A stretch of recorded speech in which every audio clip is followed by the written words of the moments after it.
Prezadas irmãs, irmãos, muito paz, Jesus continua nos abençoando a todos. Que os bons espíritos nos ajudem, cada um de nós, no entendimento dessas lições.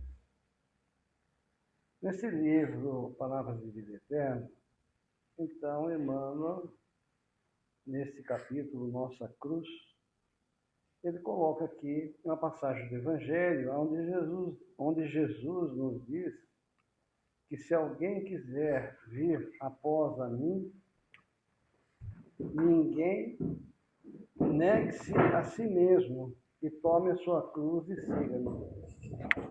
Então, essa cruz que Jesus se refere é a cruz, é o esforço ou é a dor que sofremos, né, para evoluir.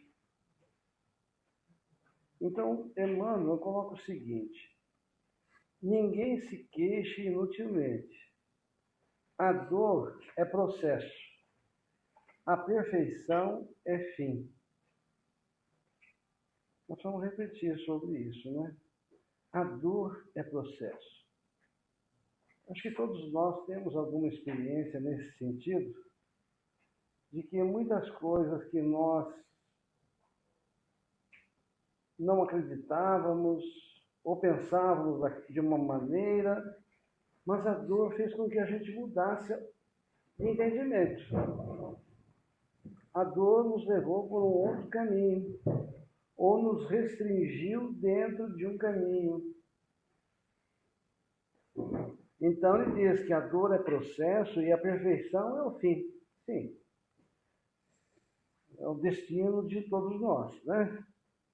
Assim sendo, caminheiros da evolução ou da redenção têm cada qual a sua cruz. Então todos nós estamos na Terra, sofremos. Eu preferia colocar, né? Deus não quer nos ver sofrer, Ele quer que a gente aprenda, Ele quer ver a gente aprendendo. Então, não é um castigo, não, é um meio de nós, espíritos, nos formatar, né? Nos conformar dentro das leis de Deus. Então, ele diz assim: esse almeja, aquele deve. Então, nós não sofremos só porque devemos. Podemos sofrer também por almejar um objetivo. Eu quero conquistar essa evolução. Eu quero conquistar essa virtude. Eu quero desenvolver a inteligência. Então, para realizar, né, esse desenvolvimento da virtude ou da inteligência, ou ressarcir um débito, a vida pede preço. Então, não há nada de graça, né? A vida pede preço. Aquilo que Jesus falou, a porta estreita. A porta, para você aprender, para você evoluir, você tem que se esforçar. Não é algo fácil, né? Ninguém conquista algo sem esforçar-se de algum modo. E ninguém resgata esse ou aquele débito sem sofrimento, né? Então, um débito, normalmente, uma culpa que a gente possa carregar na consciência, de termos feito alguém sofrer, um erro de termos cometido, de alguma forma, que nos pesa a consciência. Somente através do sofrimento é que vamos ressarcir. Ou seja, isso é algo íntimo nosso. Nós só nos sentiremos aliviados quando nós sofrermos aquilo que nós fizemos o outro sofrer, né? Enquanto a criatura não adquire consciência da própria responsabilidade, movimenta-se no mundo a feição de semi-racional. A ignorância, né? Então, enquanto a criatura não adquire consciência, não tem consciência da responsabilidade, dos seus deveres perante o Criador, perante o semelhante, né? Então ela se movimenta como semi-racional. E criando, aqui ele coloca, né? Amontoando problemas sobre a própria cabeça. Criando problema para si mesmo. Entretanto, acordando para a necessidade da paz consigo mesma, descobre de imediato a cruz que lhe cabe ao próprio burilamento. Então, ela para de criar sofrimentos voluntários, sofrimentos que não nos levam a nada, e sabe qual que é a cruz, né? Pega aquela cruz que realmente vai fazer com que ela vá evoluir. Aquele sofrimento, aquele caminho, né? De dificuldade para desbravar o caminho, para aprender e evoluir. Encarnados e desencarnados, jungidos à Terra, vinculam-se todos ao mesmo impositivo de progresso e resgate. Então, tanto os desencarnados como os encarnados estão numa fase de evolução, né? Os que se encontram nessas dimensões que nós estamos, né? Ou próxima. No círculo carnal, a cruz é a dificuldade orgânica, o degrau social, o parente infeliz. É o sofrimento, é o nosso dia a dia, né? Agora, no plano espiritual, essa cruz é a vergonha do defeito íntimo não vencido,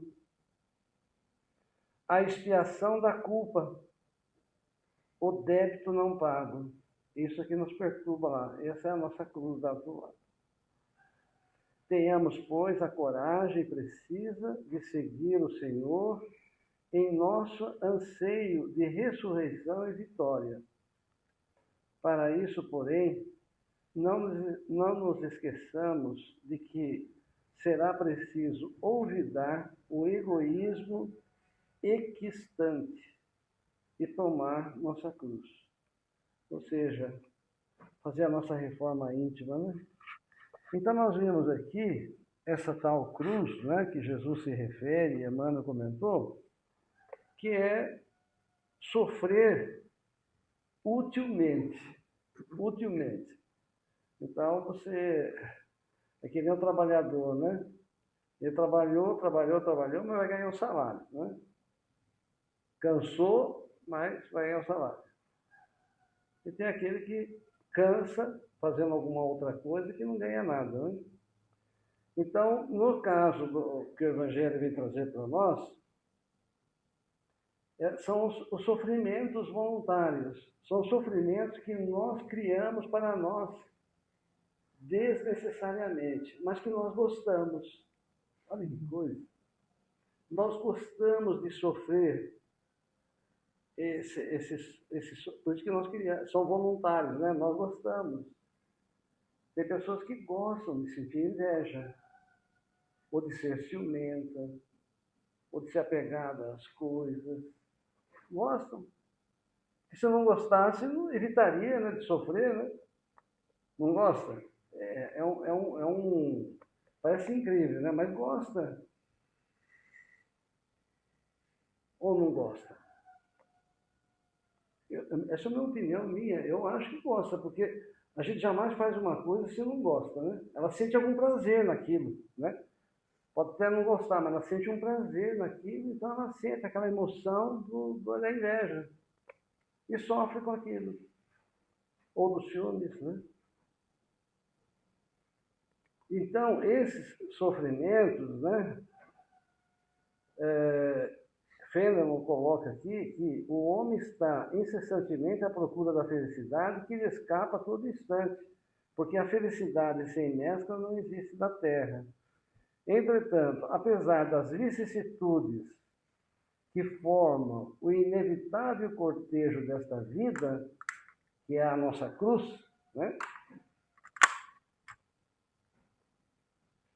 Ele poderia, pelo menos, gozar de uma felicidade relativa, evitando esse tipo de coisa, sofrer desnecessariamente.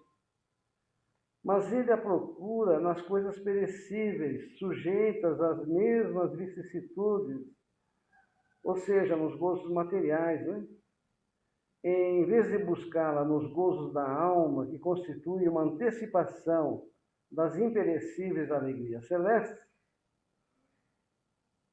ou seja, na prática da caridade, do amor ao próximo, de um trabalho edificante, de um estudo edificante, de algo que realmente venha produzir um benefício, não.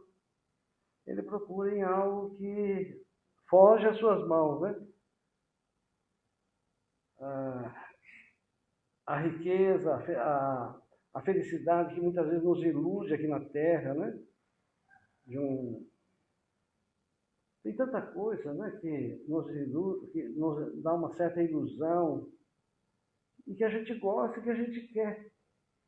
Só que nós nos decepcionamos depois. Porque, sim, eu acho que é necessário nós termos o nosso lazer, o nosso momento de descansar, o nosso momento de se distrair, né? Até mesmo no plano espiritual tem isso.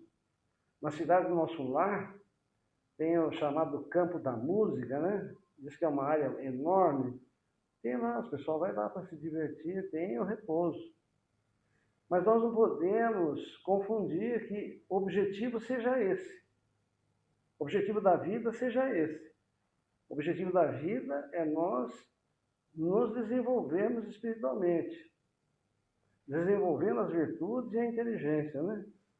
Então ele coloca que, em vez de buscar a paz do coração, a única felicidade verdadeira neste mundo, ele procura com avidez tudo o que pode agitá-lo e perturbá-lo.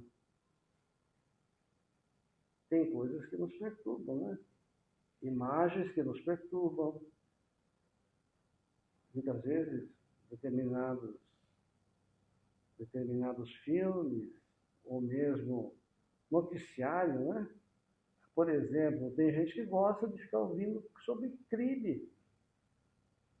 Não quer ouvir uma notícia, ele gosta de curtir aquele crime, como a pessoa fez, e termina a outra notícia, a mesma coisa, ele fica lá e se perturba. No final, olha, isso acontecia comigo. Lembrei aqui agora. Nós íamos para São Paulo, todo dia viajava para São Paulo, para o trabalho, né? E colocava no noticiário lá. Era o que a gente tinha um radinho, né, no carro, e ficava escutando aquela coisa, a notícia. Nós chegávamos nervosos lá em São Paulo. Nós ficávamos, né? Chegava, perturba. Nos perturba. É coisa curiosa, parece criar de propósito os tormentos que só a ele cabia evitar. E aí ele coloca, né? Haverá aquilo que o senhor Ulisses comentou, né? Haverá maiores tormentos que a inveja, os ciúmes, né? Ele coloca assim, para o ciumento não existe repouso. Sofrem ambos de uma febre incessante. As posses alheias lhes causam insônia, né? O sucesso dos rivais lhe provoca vertigem. Enfim, essa coisa nossa, né? Então, acho que nós precisamos, né, superar, estarmos mais ligados ao mundo espiritual, às coisas. É uma mensagem, né? Ler isso aqui todo dia, pegar um livro desse, o Evangelho, ler uma página, né? Ouvir comentários. Tem tanta coisa na internet boa sobre esse assunto e outros assuntos, histórias da humanidade, mesmo a cultura. Tem tanta coisa boa para que a gente possa aprender, para compreender o mundo que nós vivemos. E, então nós precisamos fazer as nossas escolhas. Porque isso trata-se de um alimento espiritual.